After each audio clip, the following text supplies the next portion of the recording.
Hey everyone, how you doing? Welcome back to Reality's Edge with Doc and Buddy, the Doc and Buddy Show. Just for you, we're happy to have you back by popular demand, is the one and only Buddy Mellon, better known to me as Comrade Budinsky.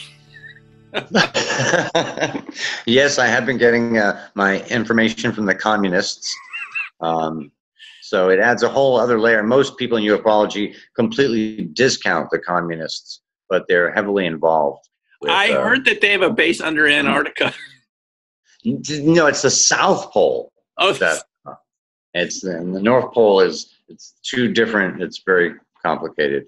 I can't believe that I ran into you today under that circumstance. Can you explain to the audience how and what the F happened today? That's statistically, it was very, very, very weird, Doc. I mean, let's be honest, that was really freaking weird. Yes, I mean, the truth is I've been working with the Galactic Federation. We wanted to get you on tape in front of Madison Square Park, and it worked, you see.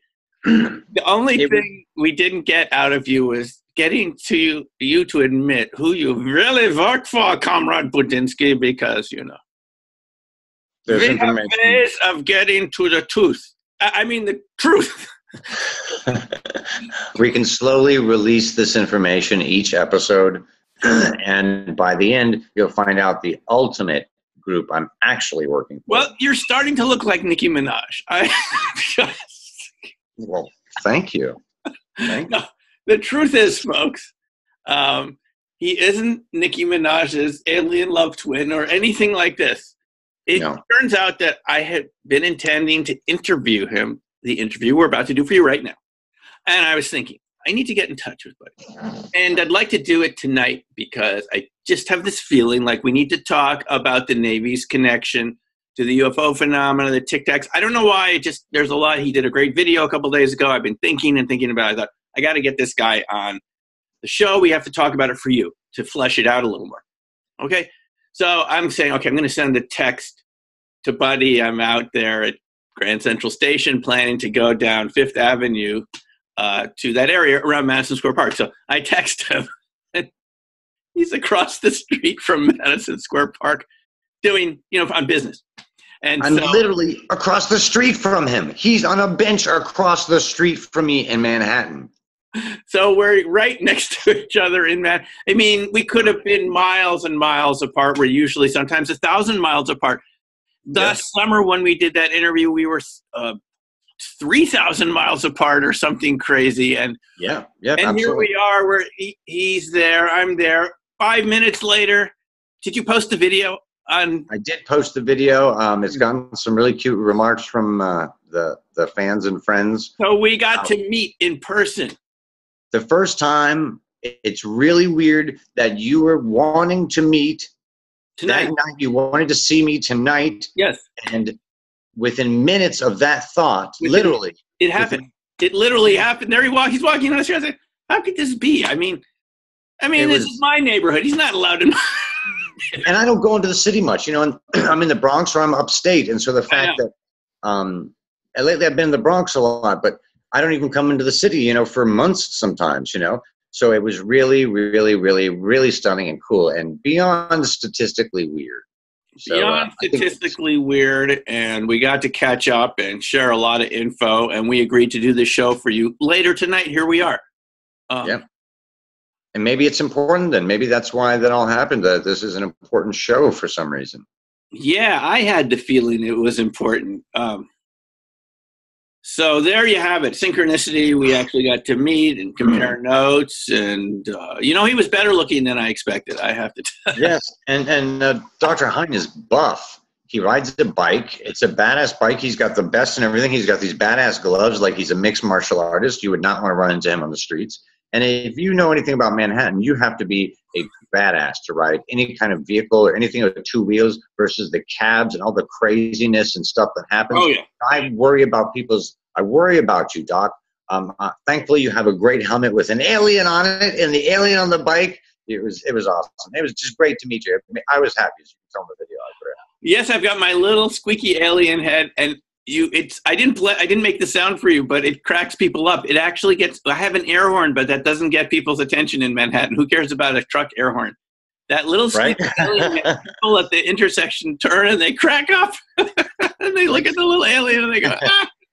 It's attention. It's squeaky and weird, and it works. It's subtle. And yeah, in Manhattan, when you're riding your bike, it's called anger management. You have to practice being, not taking things personally. You have to imagine the Maharishi is right next to you. The Maharishi's grandfather and his ancestors. And you have to be good. And you don't want to be, but you have to say, hey, I'm a meditator. I do not break the windows of cars just because they cut me off and they should have known better. We're just going to show a little patience. And, once a month I lose my temper. It's so easy on the roads of Manhattan. But you don't want to listen. We have to be examples. Honestly, I really believe we need to be examples. And you can yell. It's okay to scream a little bit as long as you actually don't hurt someone, do some damage. It's okay to let it out. Some of those cars are acting obnoxious, but hey, it's good and it keeps you awake and it's a lot of fun and it's a very efficient. Listen, I have to tell people something before we get on to our topic tonight. Manhattan and New York City is really improving the biking structure there. I mean, buddy, even today over on 29th Street, new bike lane. It used to be what's called shared base. Well, they've right-sized it again on 29th and reduced the traffic for cars to this big, and the bike lane is nice and this big.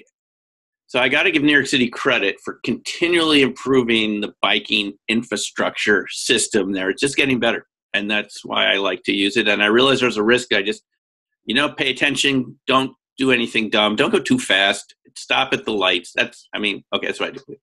And you wear the safety equipment. And that's really a key factor because, lights, you need a lot of lights. You need to helmet, communicate, pay attention, make eye contact. And don't hit pedestrians with their cell phones. Don't hit the cell phone zombies that walk into your bike lane, even though you want to. Because... Yeah.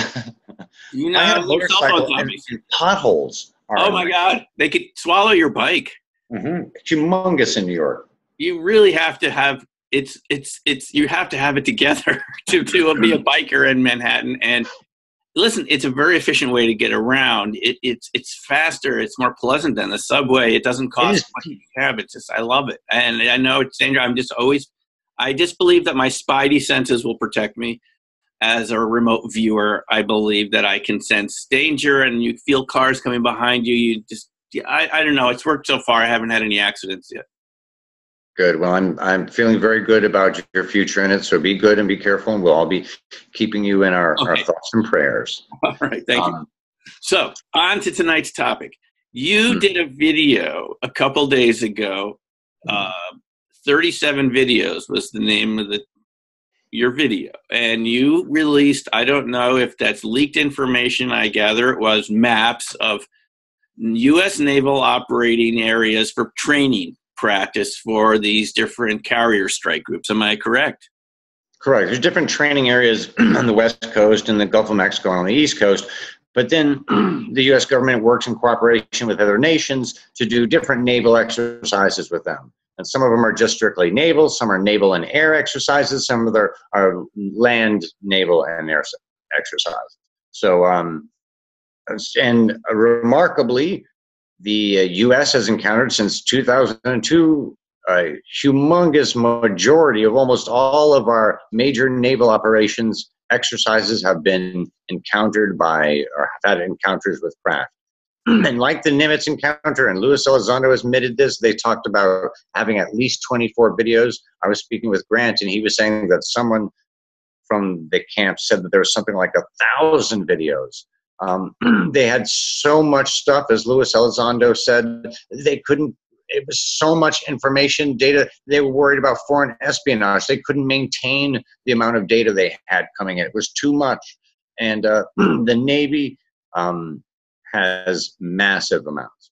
The Office of Naval Intelligence, ONI, has tons of info. And when I saw this document that had the initials of that intelligence agency, and it talks about almost every major naval exercises since 2002, has had incursions. It kind of makes you stand back a little bit and say, what's going on? I mean, this can't be just a reflective of having improved sensors and being able to see farther and more accurately and with better fidelity. It has to be a trend of some kind. Or this has been going on all along, and maybe we're just now finding out. I think it's stunning. I think it kind of goes along with the report from Victor Vigiani, who got the NORAD documents, and I showed some other NORAD documents that talked about the 1,500 unknown tracks, and having about 75 a year intercepts. You don't intercept a meteorite coming in from space. You intercept something that's controllable and that you can scramble a jet after. And they intercepted a lot of them with their own jets. I didn't know that NORAD had their own jets, but NORAD does have their own jets. They have their own jets, right. So there may be a trend going on here, and the trend might be, and if you look at a couple different surveys out, there was a little bit of a news in the UFO community, how these two different studies were saying there was a big drop in UFO reportings from the public. I can't remember the range of how many years this drop has started. So there's a drop with the public and an increase with the military. Is that what's happening? And is that a new trend? And what is that foreboding? What is that saying? Well, let me ask you something here, buddy, for a second.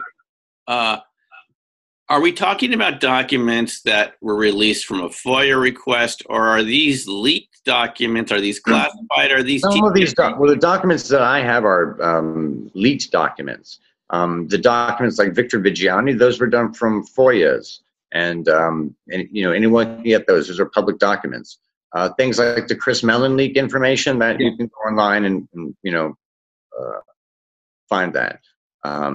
So this is all real stuff. It's really stunning stuff. And it's interesting that the DOD has come to the conclusion about several things that really tie into stuff that we care a lot about, Dr. Hein. That's the powers of the mind. And if you indulge me and take a second to find this document,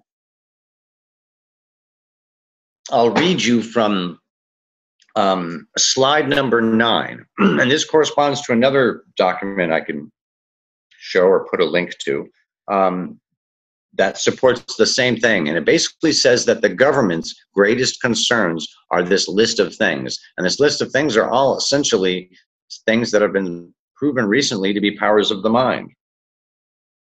And if I can find this exact document, give me a moment. What is it? Okay, here we go. A situation exists, a scenario exists for an enemy of the United States to manipulate both physical and cognitive environments in order to penetrate U.S. facilities, influence decision makers, and compromise national security. These include weapons like psychotronic weapons, cognitive human interface, CHI, penetration of solid surfaces, instantaneous sensor disassembly, alteration manipulation of biological organisms, anomalies in the space-time construct, and unique cognitive human interface experiences. And the DoD lists advantages. Well, first of all, we could just talk about those for a second. Well, what is this list again? What is this document? It sounds pretty heavy duty to me. It sounds pretty sinister. What is this? This is what the government fears most from the AAVs. What are you reading from there? Program. This is slide number 9 from the Chris Mellon leak, and that slide is what they're pitching to Congress. They're going to Congress. Thank you. And showing them these different slides saying, this is what happened at the Nimitz incident. This is real. That is pretty serious. This is... yes, they're saying this is their biggest fear. SIRIUS. This is... No, this is pretty heavy-duty stuff, buddy. You're talking about... read this again. Go ahead. I'm saying that their biggest concern is psychotronic stuff. Is Think about it. The ability. Wait, can you read it again? I'm trying to wrap my mind around this. This is a government prepared for a government. Go through it again. The scenario exists for an enemy of the United States to manipulate both physical and cognitive environments in order to penetrate U.S. facilities, influence decision makers, and compromise national security. With these following weapons. Positively evil. Go ahead. Psychotronic weapons, cognitive human interface, CHI, penetration of solid surfaces, instantaneous sensor disassembly, alteration, manipulation of biological organisms, anomalies in space-time construct, and unique cognitive human interface experiences. Let me try and spell this out for you. Please do. This information is based on ATIP's study for all those years, all the experiences they had, all the encounters they got back from the military. So when they do their after action reports, all the different stuff that happened, all the effects on the people, all the effects on the machinery, because as you remember, a lot of these craft are shutting off the weapon systems when we're trying to click on them. So they say things like instantaneous sensor disassembly. Yes. These craft, our AAVs are using some sort of thing to disassemble the sensors, not just de-encrypt them and zap them with some electromagnetic. Wow. Right? They're doing something different. You know, when you go down and you change the computers at a nuclear launch site, those places are shielded from electromagnetic frequencies. So it's not like they're sending something that we normally traditionally understand to those machines to change them. You know what I mean? They have to be operating with a different field, they're operating on a different way of physics that we're not understanding. And when they say something like instantaneous sensor disassembly, or the ability, what was it about passing through physical solid surfaces? Oh, here it is. Penetration of solid surfaces. What are they saying, Doc? What are they saying, Doc? Everything that Stalin ever dreamed about, but now it's true. They couldn't do it back in the 40s. But this is what the AAVs can do, and what the government wants to do this stuff. It's something that every foreign government wants to do to other foreign governments, but now we're saying that the ETs can do it. I'm trying to wrap my mind around this. It's big. It's really big. It gets worse. Go ahead. Or better, depending on your perspective. Yes. The Department of Defense advantages. The Department of Defense has been involved in similar experiments in the past. Oh. I did a video about all the different studies they've done on everything from Dr. John Alexander and Eric Davis's experiments on teleportation, and all the ones on retro psychokinesis and all these different experiments. So that's what I believe what they're talking about. DOD has relationships with renowned subject matter experts. So they have relations with the doctors and professors and people like Hal Puthoff, who've been involved with the powers of the mind. The DOD controls several facilities where activities have been repeatedly detected. So they know they have locations. Activities have been repeatedly detected. So they know that there are locations that have repeat activities, so they can set up experiments or traps or other things. That's what they're saying. That's an advantage for the DOD. We know that they can come back to Malmstrom. We know that they're going to come back to Sandia. We know that they're going to come back to Los Alamos. We know that they're going to come back to all the nuclear sites. This is big, though. When you think about it, if you can do what AV can do, not just the anti-gravity, hypersonic, invisibility stuff and through the different atmospheres, but if you can penetrate solid surfaces. I've always wanted to do that. I've always wanted to penetrate solid. Well, that's the first time you make love. Never mind.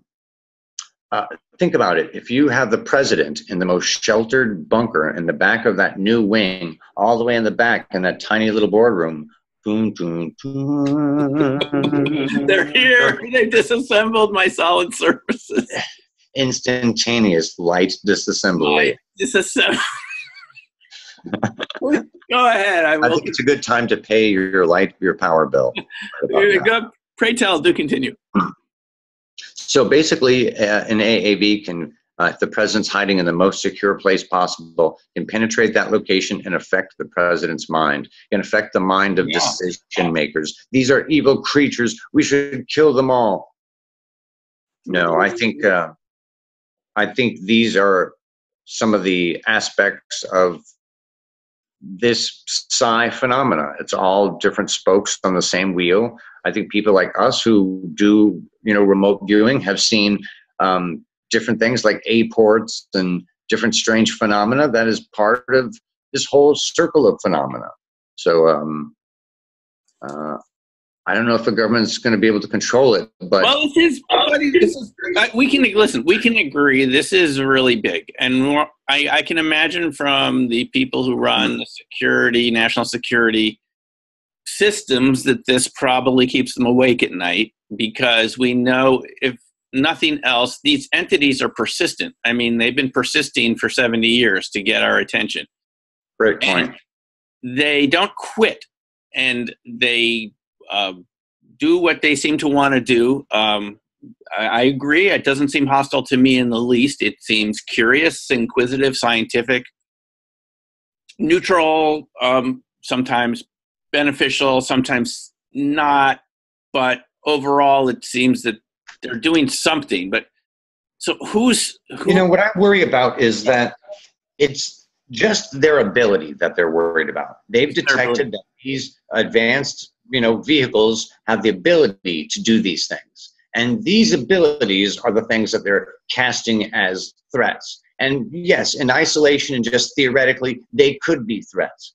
But you have to base it on people's actions. Well, I believe that Luis Elizondo and Hal Puthoff have said that there's no evidence that they are a threat so far. Hal did. I never heard that. I would love to hear that. No, I've heard them say this. They said there's no evidence so far that they are a threat. And Elizondo has emphatically said, just because we don't understand what they're doing doesn't mean it's a threat.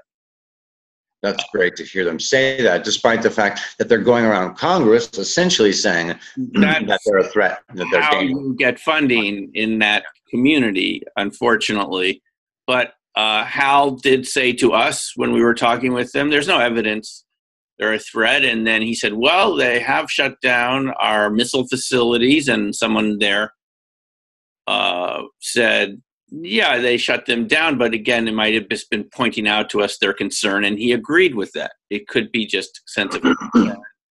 We could be messing up their space-time continuum with our systems.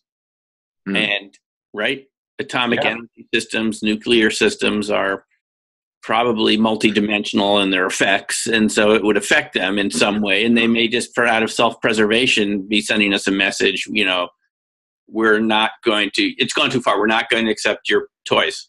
These toys are getting shut down, and we're going to continue to shut them down.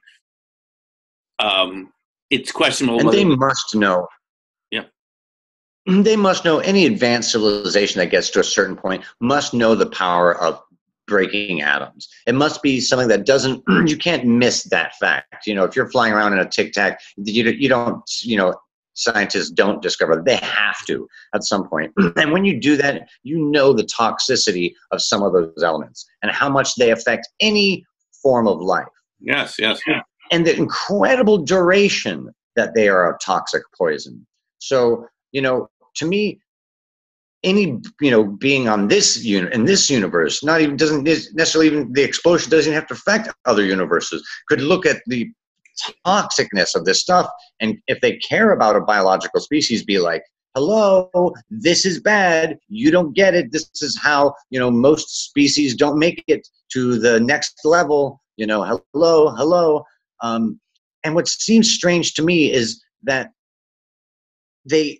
they're allowing us to see them, but not give us too much information, but not choosing to be completely invisible. It's this strange middle point where it makes you wonder, what is the goal of that? What is the, obviously it seems like they want us to learn our own lessons, but they can hint us a little bit, kind of like a parent, I'm not going to ride the bicycle for you, you have to ride it. and fall off, you know. But well, let me go back a second to these naval reports. You're claiming that these documents say that every major naval exercise since 2000, not every, almost every, it's some crazy percentage. Yeah, large naval exercises have had these activities. There's where does the 37 videos number come from? KTLA came out recently, said that there's 24 videos, and on a piece of document that I have, it says 37. There's 37. Oh, okay. Are these all? What kind of craft are we talking about here? Tic Tacs, Tic Tac saucers, Tic Tacs. The whole gamut of the Tic Tac continuum of craft. Yeah, and the bean, the bean-shaped craft with the two little nodules in the center. Yeah, that was seen over. It wasn't that the one that was seen over Italy in the early 70s that Italian pilot photographed. Yeah. Remember that one over the airport? Yeah, and it had a notch at the top. That's why they knew it wasn't a balloon, because it had a distinctive cockpit. Yeah. It's the whole gamut. So will we get to see some of these videos? Is this? Well, you know, in the Chris Mellon leak, there's 4 videos that you can see that they're from the DoD, and they've been declassified by the DoD already. But in a declassification process, it's never just one agency that allows it to go, because sometimes it has influence on other departments and agencies and groups that are studying the same thing but different aspects that may classification value. So there's pictures of those DVDs, but they haven't quite come out yet. And there apparently is 4 different new videos that are supposed to come out soon. Grant said something like there's an incredible number of these videos. So, and that's just from ATIP. So you realize that's just from military operations. I think this is turning into a huge story, buddy. I mean, it's been a huge story. The DVD there, you have, of course, you have the DVDs, or you have pictures of the DVDs. Yeah, you're the go-to guy for all this stuff for some reason that I can't quite figure out, but we'll get there someday. Yes. So this is, I mean, the longer it takes for this story to go public, we had a little break last December and the media picked it up for a week. There was a media feeding frenzy like I had never seen before for about a week or 2. Mm-hmm. And Fravor was on there. David Sex Fravor, I guess that's his middle name there. Yeah, that was his code name from the documents. Sex. Code name. Hopefully, Lieutenant, I heard a rumor, and you know, I sent a letter to Lieutenant Commander Alex Ann Dietrich, who's the source number 1 from the Nimitz incident, that I outed her name and everyone hated me for putting her name out. But I sent her a letter last week. I emailed her. I just tried to be honest and open and share my thoughts and feelings, and you know, beseech her to come forward for the sake of humanity and for the sake of this incredibly important and historic case. This case is so important. It's so historic. It's got so much high caliber evidence. We were talking. Kevin did it. Yep. Kevin Day too. The other sailor. Kevin Day. He was on with George Knapp, but you know, when this story breaks into the media, this is not just a generalized UFO story. This is very specific with specific witnesses in a carrier group. What do they cost? $20 billion carrier group. Yeah. This is big. There's a lot of resources involved. There are a lot of witnesses, a lot of pilots, a lot of implications of canceling a training exercise because these vehicles seem to know ahead of time where the waypoints would be for these F-18s. And if it's happened repeatedly like this, it seems to me like a major cover-up. And as we were saying on the street before at the junction of Broadway and Fifth Avenue, this goes all the way back to Operation Mainbrace in 1952. I sent you that little article. They were reporting flying saucers in 1952. I mean, if you think there's a secret space program, I mean, 1952? Who could that be in 1952? We're just recovering from the Second World War. I mean, Germany was a wreck, and large portions of Russia were a wreck. And Look at just how we manufactured metal then. Our metal manufacturing was nowhere near the way that you need to go through 3 different environments, the vacuum of space, our atmosphere, and underwater. Of course not. Of course not. I don't know, what was the leading publicly known plane at the time in the 1950s? The P-51 Mustang or something? I mean, what was it? Was propeller driven. You know what's amazing too, though, is they're not just seeing one craft. They're seeing scores. One of these documents says something like scores of them. So they're coming in not just 5 or 10. They're coming in scores. Scores is groups of 20. That's at least 40. Did it say scores in the documents? Yeah, scores. So they're tumbling from space. 4 score and 20 years ago today are 4. That's at least 40. So if it could easily be 60. Now, but buddy, you were telling me they were coming in from a specific direction and location. What was that? Which ones? Oh, there was one in the Trident Juncture case, which is done with Norway, and that's a land, sea, and air. And it was coming from the north. It was like a straight shot north. It would come from out of the atmosphere as if it was coming down to the pole and then go towards them. But what they were noticing is something similar to the Nimitz, where it would come down with a group of them, and then only 1 or 2 would go that direction, and the rest would go off another direction. And it makes me wonder, like the Nimitz case too. Remember, was it Nimitz? I'm not sure from which video. It says, "Oh, look on the S. There's a shitload of them," or something. He says something on the audio about there being a bunch of them on the radar. Is that the Nimitz audio, or is that the Florida audio? I'm not sure if that's good. I can't remember. But there's a whole bunch of them. Look at the ASA. Yes. Where are the other ones going? What are they doing? What the F is going on here, guys? We don't know. We have no idea what's going on. I mean, what are they doing? I mean, okay, so in Operation Mainbrace, that's also in the North Sea. That Operation Mainbrace is the first ever NATO sea exercise, or the largest of its type after the formation of NATO after World War II.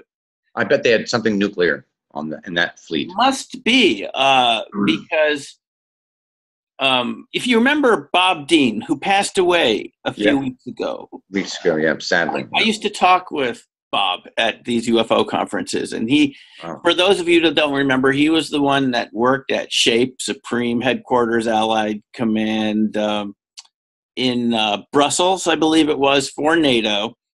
And he said that one night someone came over and said, "Hey, nothing was going on. You want to see something interesting?" And he takes him into a safe and shows them, according to Bob, as was going to be a very thick book of the types of species that were here on the planet, ET species. Wow. And of course, the one that scared them, there was the gray type, the Nordic type, another type, and one that looked human. I asked Bob, I said, "Bob, were these humans that were from somewhere else? Are there humans on other planets that look like us, or were they just lookalikes?" And he said it didn't say, which is a very good answer, because he wasn't making it nice. He said the document didn't say. But he said this is the one that scared them, because they were so much like us that they could have infiltrated the government. The document he read said they could already have infiltrated the government and the military. You wouldn't be able to tell them apart. So he said the reason NATO did this study was because of the amount of espionage at the time. They wanted to keep it in-house and did not want to share it outside with the other intelligence agencies, for a good reason, by the way. They were thoroughly infiltrated by their own, agents from the East Bloc. And so NATO kept it within what Bob said, which reminded me of what you said just now. He said the reason they did this study is there were these objects that would come out of East Germany or something. They'd come up along the border of East and West Germany, and then they would turn north and go towards the Arctic or something like this. And he said they always did the same thing every week. They would come out, a bunch of them, and eventually NATO said, "Well, who is this?" That's how this all started, and they ended up with creatures that look just like you and me, and we don't know if they are you and me or who they are, that are basically human lookalikes. Or, maybe they are human. Maybe there are relatives. I don't know. Bob didn't know either. unfortunately, Bob's no longer with us. We can't ask him, but he said this was a pretty thick book, the appendix, with the he looked and saw the sketches of back then. He said there were 4 types in the 60s that NATO knew about. According to Clifford Stone, another witness who worked in crash retrievals, one of Steve Greer's witnesses, that number had gone from 4 to the 70s. It was now like 40, if I'm paraphrasing. Up to the 80s, it now was over 100 species we're talking about, folks. So if you have any kids in the room that are scared by this, turn it off. We're talking about hundreds of species that are roaming the earth, and some of them are your neighbors. Mm-hmm. And I could see if this is really true, buddy, won't go off on this topic much farther because we want to go back to the Navy. I mean, this could be a reason not to share it. We don't want people panicking and going after their Navy. There's so many levels to that. Let's say that's possible, but let's say it's not. Let's say that they just are incredible. This is something that I've pondered. Okay. All these craft have smaller craft, and they keep getting smaller and smaller. We have nanotechnology. Why shouldn't they have nanotechnology? They have metamaterials that can make anything invisible. I bet that around the ground level, there are probably probes that are using metamaterial that we can't see, that they're doing ground level research and data and sample collection right in front of our noses, right underneath us, and we just can't see them because it's very logical, and they should be at that size level doing stuff around. In fact, there's been lots of videos and cases even of giant triangles that'll have a red probe go down around and go into a neighborhood and go do something and disappear. So I think there's a lot of these smaller things going around, and it could be happening around us when we have no... We should create a movie, buddy. It's called They Live. Oh, I think that already was a movie. Sorry. But you're creeping me out a little bit here, but I imagine... You see... We just don't know, but it's suggesting this, especially these naval documents you've released a couple days ago. I don't know why this doesn't make the major news. This is a lot more important than some other stories we've heard recently. But when we came out with there's so many stories that they're just not covering. This Malmstrom story from this year, January 24th of this year, and there was another giant half-acre size black UFO that approached Malmstrom. There was a power outage. It's a major, major case. It's such a major case, in fact, that when asked by New York Magazine, what are some of the most compelling cases, to ex-Senate Majority Leader Harry Reid. Harry Reid said in New York Magazine this year, read the reports, read the reports. There's cases every day. In fact, just this year, a few weeks ago, up in Montana, there was another strange deal at one of those missile bases. He didn't spell it out, so we went and looked into the documents, and there's only one, there's a report of it, but no other UFO channel was covering it. Nobody was covering it. For months, I've been yelling about that case. Ex-Senate Majority Leader Harry Reid, who helped found ATIP and helped do all this stuff, if he brings up that case, he knows something else happened. He knows that it was a nuclear missile was shut down or something. And he said specifically, strange deal at one of those bases. Strange deal. Finally, a week ago, MUFON picked up the story, and now MUFON covered it. There's a couple channels, not channels, but websites that are covering it. That's a huge, huge story. People just aren't, I just get the feeling that we're losing control of the situation. And I feel the longer this goes on and the more that the military denies it, the more we're going to find out that we're not in control by a long shot. And if you're right that it's a fractal distribution of craft from the mothership all the way down to the nano probes. And know the scale, folks, we're talking like, there's more smaller one here. That's what a fractal is. It's the branch and then branching and then little branches, and it's all over. It's sort of suggesting that planet Earth has already been completely infiltrated from top to bottom, and you're not seeing it because you don't know what to look for. It could be things out there that are, you see, I've always suspected that there's math. I don't want to do the math because it's late and it's freaking me out. Scary.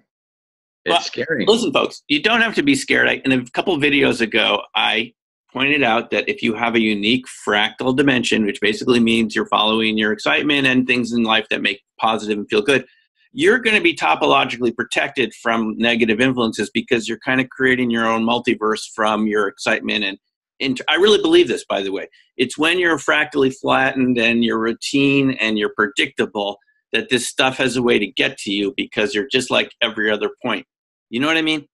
It sounds very logical. You don't have to worry about it if you're if you're being who you're supposed to be. That's why it's so important to take the risks to be the person you're meant to be in life. You know what I'm saying? Develop your abilities and skills.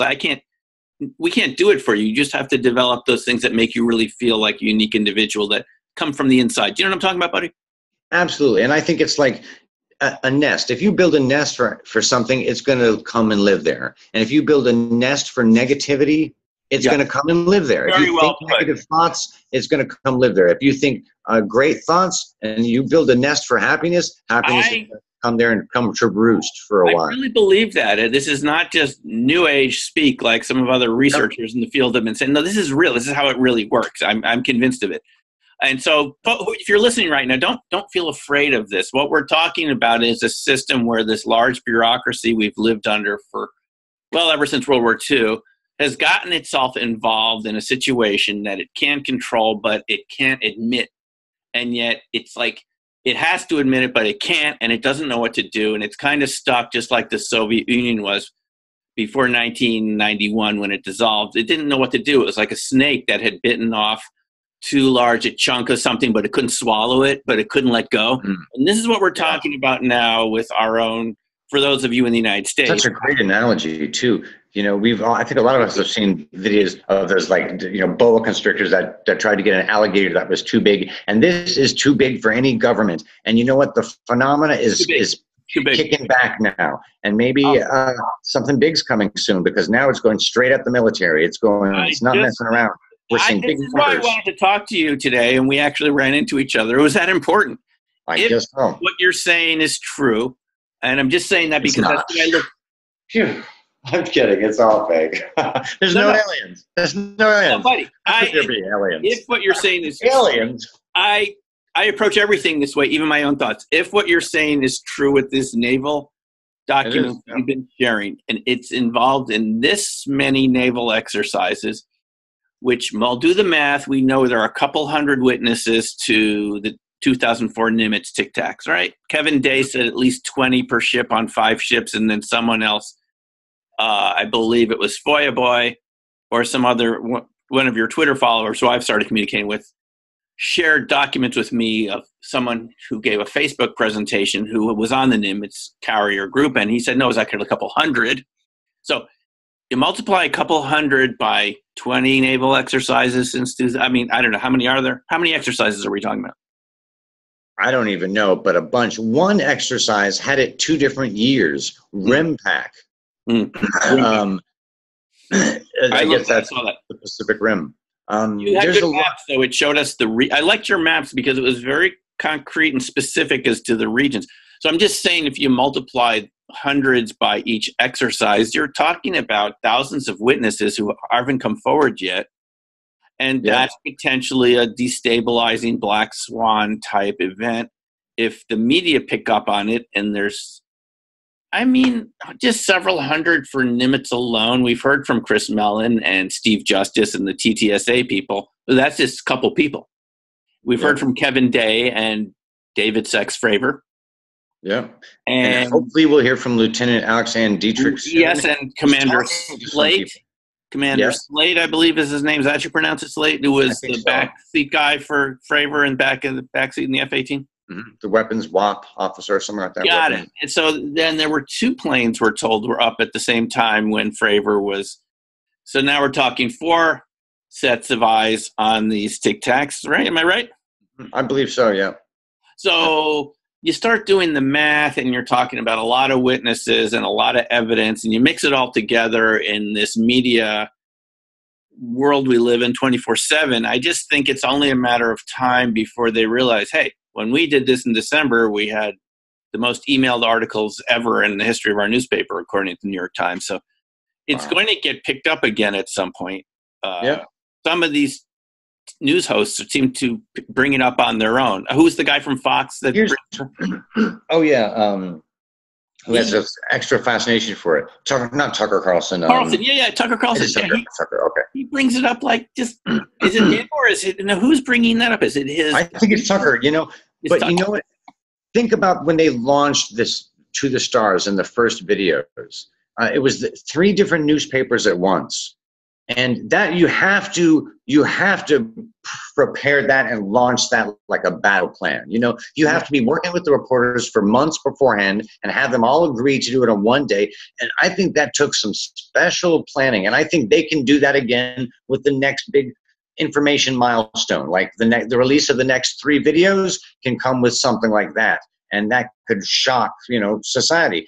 And I think we have to do it. I think the government has to do it because I think the government knows there's going to be a situation that happens that the government can't suppress. No, buddy, it's not just you and me and our listeners. It's Hal Puthoff. It's Steve Justice and it's Chris Mellon. They're talking about the Sputnik moment. The Sputnik moment is when the other countries take a quantum leap ahead of you technologically because you haven't been doing your basic research. Yeah. They are saying the Sputnik moment, it's not us sitting here doing armchair conspiracy theorizing about what's going on. They are telling us, look, this is what they're telling us, folks. This phenomena is real. We don't know where these vehicles are coming from. They're using advanced technology. And if we don't figure out a little bit of what's going on here, some of our adversaries are going to figure it out first. Absolutely. I think that's what the story is, just at the most minimal national defense level. They just told us about a year ago, folks, it's real. We're going to call it UAPs so we don't panic people. And if we don't do some basic research and start talking amongst ourselves about what in the world is going on here, we're going to lose this, whatever. I don't want to call it an arms race. It's not. It's some other civilization. The ramifications are too big. I don't even like using that. What do you feel, buddy? What do you feel about that? I'm just so glad that they did. I'm so glad whoever in the DOD pushed it and said, yes, let's get the information out there at the expense of national security because there's technology, major ramifications because of something you said in our last conversation about inspiring young minds. When a dad can now turn to their kid and say, look at this video. This is a craft that's not from this planet. This is a mystery. It's only able to be seen in infrared light. And someday you might be the guy who's flying one of these that we invent. You know, maybe that inspires a kid, you know, but also at the same time, there's the big fear because of the Brookings Institute and the War of the Worlds, Orson Welles thing and all that stuff. But that was an attack. That was a radio play about an attack, people dying. Exactly. And nowadays, stock market wouldn't stop for a day. There'd be no religious wars, no fighting in the streets, nothing. Trump could come out tomorrow and say, there's UFOs visiting us. We don't know what they are, but we've got over a 70-year history of peacefulness. So don't worry, everything's fine. You know, even if he did that, which of course he'd never do, nothing would happen. Nothing would change. Everyone would go to work. Everything would be fine, but we'd be inspiring the kids. We'd get our science machine rolling because these other countries are doing it. China's doing it. Russia's doing it. China and Russia are ahead in the psychic stuff. You know, if you do any of this, looking at the research and the studies, they've made apparently huge advancements in this stuff. China is ahead in a lot of these small sciences. I think they're ahead in topological insulators, aren't they? Aren't they the international lead in topological? They're really good at topological insulators, no doubt. These are these exotic materials that insulators and conductors simultaneously. And materials and all. Exotic properties, quantum computers. Do you know that the Congress just authorized, $37 billion for a national quantum initiative? Did you hear this? The National Quantum Initiative, because a lot of other countries have national quantum computing centers to try to, this is the next big breakthrough, allegedly. Some people don't think it'll ever work, but there's a possibility that you could get these computers that work 1,000,000 times faster because they're in a superposition. In other words, multiverse. These computers live in a multiverse with all the possibilities there, and they sort through them and boom, come up with an answer a lot faster because our computers are in one reality. That's the theory behind it. Now, Congress is getting into this, and I've been reading this, buddy, because, quantum computing, National Quantum Initiative. The next step is National UFO Initiative. It's just a logical step in that direction. I mean, if the Congress can get involved with quantum mechanics and the Einstein board debates and going through some of von Neumann's more obscure treatises on the nature of superposition, what's to prevent them from reading a few UFO books? And John, I just wish. Yeah, I'm kind of having fun with you, but you know what I mean. No, of course. I wish every night, and I think it's going to happen at some point, every night on the news, they're going to be saying, in the UFO news tonight, we've discovered that for over 100 years, the visitors have had a factory on the far side of the moon. Astronomers admit that they had suspicions, but weren't willing to go public over 10 years ago. And every night, there's going to be some different weird little bit of UFO news because it's such a solid fact and people want to know about it. And we've received new communications and hopefully we'll be able to explore a peaceful relationship in little bits and pieces, and that our planet will be able to digest excitedly because there's this, other race and there's so many questions. But buddy, I like all that. It's just what makes it complicated is these visitors seem to just show up in people's homes and things without ringing the doorbell. Okay, let me just. There's something weird. There's a zookeeper aspect where they don't have some respect. Show up, and your government can't do anything about it. You can't stop it with your burglar alarms. They just show up they go through the wall. Okay, so that's weird. And they go through the wall, and like Luis Elizondo said, you lock up everything. Yeah, he said it. And they leave the muddy footprints. Exactly. In the morning, the muddy footprints are there, and it's a little freaky. They went through the wall, just like you said. The dog didn't wake up, and they came through the wall, and it's kind of like the zoo animal being, going to sleep and waking up, and what? I've got food again. Something magical happened every day. Okay, I'll just guess it's out of the intelligence of the animal, and it's out of the intelligence of our intelligence. This stuff could be right around us, just like that zoo animal. Thank you.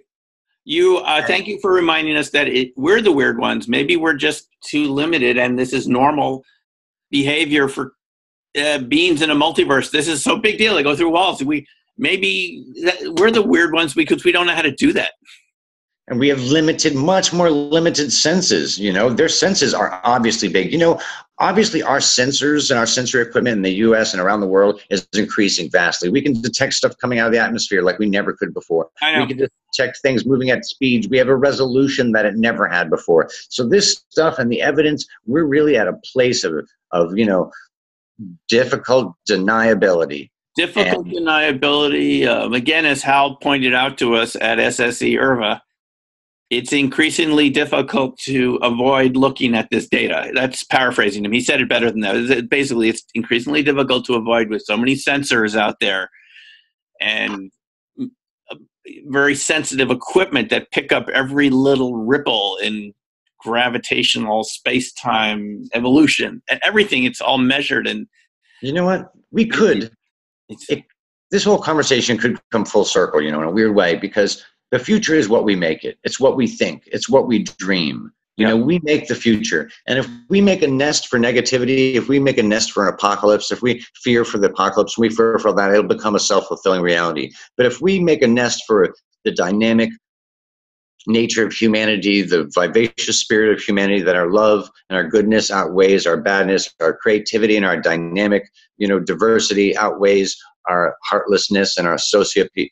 If we keep all those positive things in mind and move forward and try and share and explain the powers of the mind as we try and grow as individuals, maybe we can self-create a better future. The other option is that the sociopaths win, and a humongous amount of the population in the future has horrible suffering because of finite resources and exponentially growing population.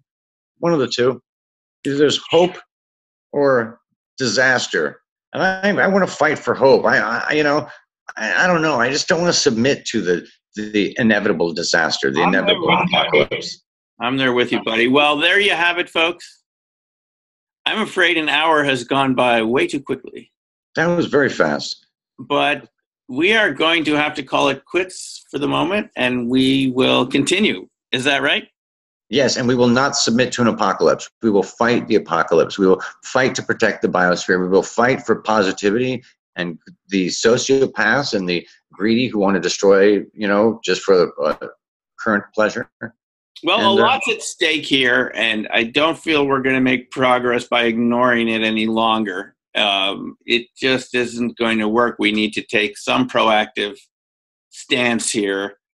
CE5, meditation, anything you want to do to get in contact. I called it in my book Planetary Intelligence, but it's actually beyond planetary intelligence. That's just for a starter. Do you know where you live? Are you in touch with your planet? Are you in touch with being alive in the moment with this amazing place that we live? And then the next step is to go beyond that, to connect. And I think if we can do that each in our own way, we can create a positive effect. And this is not, some people have said this is sort of naive escapism. I don't think so. Because when you really connect to reality, you're involved, you're creating reality, you're taking responsibility. And it's this system we live in which teaches us to ignore and avoid and be afraid. To me, that's the escapism, right? It's the way we're taught to deal with these subjects, which is basically don't talk about it, don't admit it's real, and take people who experience it and accuse them of being delusional and having mental illness. To me, that's escapism. Okay, so I'm going to flip it around.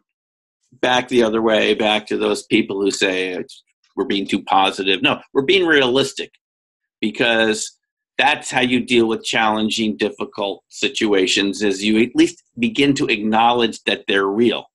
And then we can all, over the period of a couple of years, Buddy and Doc and all of you, we will figure this out one step at a time, and at least present what the options are. Not necessarily we know what the right action is, but you see what I'm saying? That we can be adults about this and at least acknowledge it's real and stop running away from reality and just deal with the terror. I mean, deal with the challenge.